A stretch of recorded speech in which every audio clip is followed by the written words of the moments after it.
Making the best move on the chessboard, regardless of how losing your position is a life philosophy that most will never understand. Sometimes you look at your position on the board and you're fucked. But still, regardless of how fucked you are, there is still a best move. There's always a best move and a worse move, no matter how bad things are. Many people, when they get to a losing position, think, it doesn't matter, I don't have to make the best move anymore. I actually disagree. Maybe 9 times out of 10, the best move won't save you, but that 1 time out of 10, the best move might be just enough to save your ass. And on a long enough time frame, if you play the game repeatedly, day after day, taking risks, always making the best move regardless of whether you're winning or losing, it will compound into an upward spiral of never-ending success. You might end up somewhere near me. You might have dinner one day. You might stop being a brokey. You might stop being a loser. If your girl leaves you, the best move on the board, perhaps, is to go to the gym, perhaps is to send her flowers, perhaps is to never text her again. But you should make the best move on the board regardless. Even if you don't want her back, you should still make the best move. You should always think that way. What move will give me the best possible strategic position? That's how you think. That's how I think. Best move on the board is how you should approach your life. Next time you're in a situation, you should sit and say, okay, this is a bad situation, I'm fucked. But what's the best move I could possibly make? What's the outcome I would like? What's the most likely move to give me that particular outcome? And you'd be surprised what some of them are. I had a guy email me the other day saying he lost his job. And he was the worst salesman. I said, well, then you deserve to lose your job. That's how sales works. It's fearsome. He goes, well, I don't know. What should I do? I said, what's the best move on the board? He goes, well, I really want the sales job. I think I can get good at it. I said, well, then work for free. So do you have another job yet? He said, no. Okay, while you're applying for other jobs, instead of sitting around on your ass at home, keep working for free for the company for 2 or 3 weeks and see if you can turn it around. And he tried that, and he couldn't because he's shit at sales. But the point is, if he would have sat at home doing nothing, it wouldn't have helped him. The best move on the board was to try and prove to his company that he's actually worth something. If he was worth something, in those 2 or 3 weeks, he might have turned it around and got his job back. He still got to apply for new jobs. He didn't lose anything. Best move on the chessboard, that's how I want you to approach your life, ladies and gentlemen. It's the mental model in which you should apply to scenarios to deduce what is the best possible action.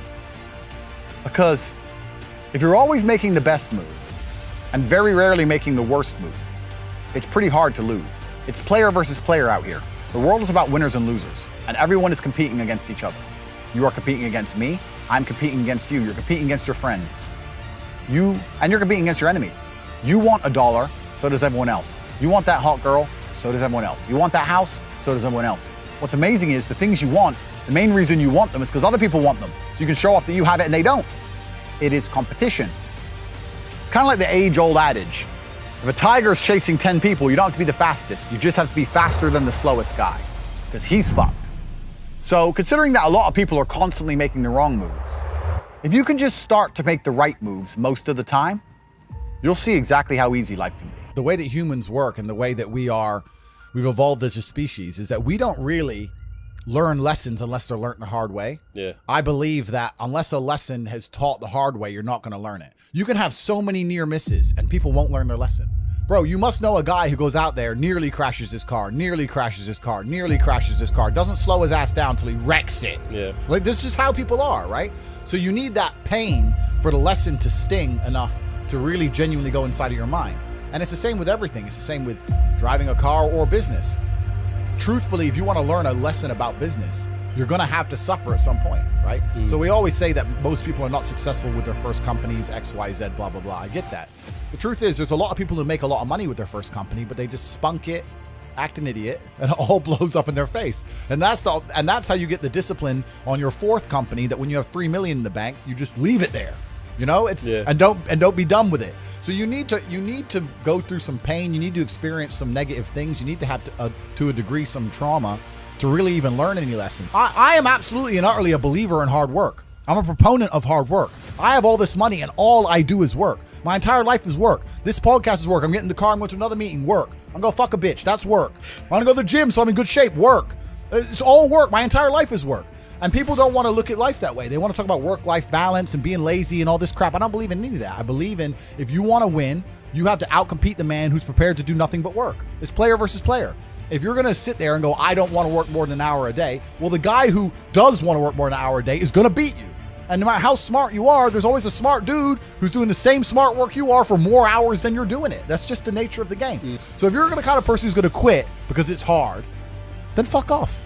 I don't even want your energy around me, because quitters are the worst people on the planet. You can give a quitter absolutely everything and they will still fail.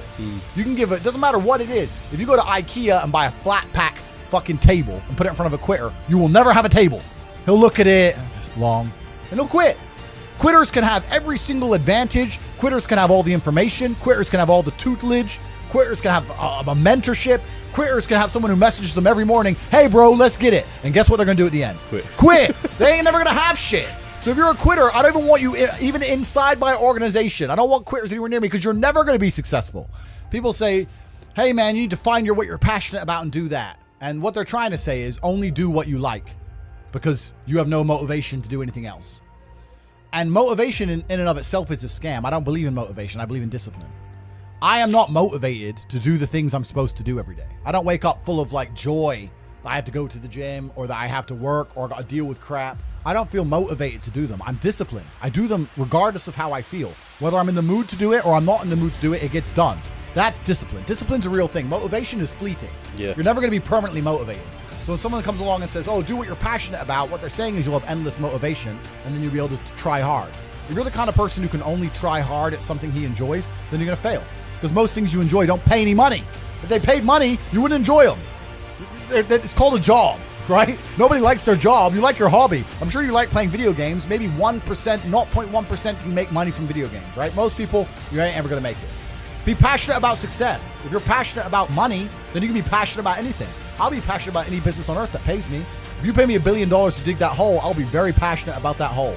I will dig that hole with passion for the cat. You're a man, right? And if you're a man, then it's absolutely an utterly different experience of life. I think we're here to struggle. I think we're here to endure pain. I think we're here to just see how hard we are to kill. I think that going through terrible things and living through them and coming out the other side is one of the most fantastic things about being human.